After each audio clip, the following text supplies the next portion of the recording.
સની અહેવાલમાં આપનું સ્વાગત છે। વડોદરા એલસીબીનું દિલ્હી મુંબઈ એક્સપ્રેસ વે પર સપાટો આઈસર ટેમ્પોમાંથી 18.17 લાખનું વિદેશી દારૂ ઝડપાયો। વડોદરા લોકલ ક્રાઇમ બ્રાન્ચ દ્વારા દિલ્હી મુંબઈ એક્સપ્રેસ વે પર સઘન ચેકિંગ હાથ ધરીને ગેરકાયદેસર રીતે રાજ્યમાં ઘુસાડવામાં આવતા વિદેશી દારૂના મોટા જથ્થાનો પર્દાફાશ કરવામાં આવ્યો છે। ગુજરાતમાં દારૂબંધીના કડક અમલ વચ્ચે બુટલેગરો દ્વારા ઝડપી પરિવહન માટે નવા એક્સપ્રેસ વેનો ઉપયોગ કરીને દારૂની હેરાફેરી કરવાના નાપાક મનસૂબાને પોલીસને સતર્કતા દાખવી નિષ્ફળ બનાવ્યો છે।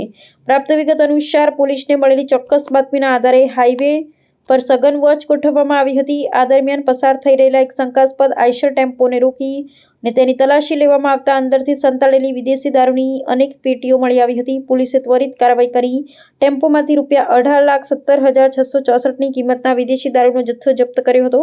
દારૂની પેટીઓ અને વાહન સહિત કુલ રૂપિયા 28,53,764નો જંગી મુદ્દામાલ કબજે કરવામાં આવ્યો છે। આ સફળ ઓપરેશન બાદ એલસીબી દ્વારા ઝડપાયેલો તમામ મુદ્દામાલ કરજણ પોલીસ મથકને આગળની કાયદેસરની કાર્યવાહી માટે સુપરત કરવામાં આવ્યો છે। એક્સપ્રેસ વે પરથી આટલા મોટા પ્રમાણમાં પકડાયેલા દારૂના જથ્થાને લઈ પોલીસે ગુનો નોંધી સઘન તપાસ શરૂ કરી છે કે આ નેટવર્ક પાછળ કોના હાથ છે અને જથ્થો ક્યાંથી લાવી કોને પહોંચાડવાનો હતો। આ મેગા ડ્રાઈવથી સ્થાનિક અને આંતરરાજ્ય બુટલેગરોમાં ફફડાટ વ્યાપી ગયો છે।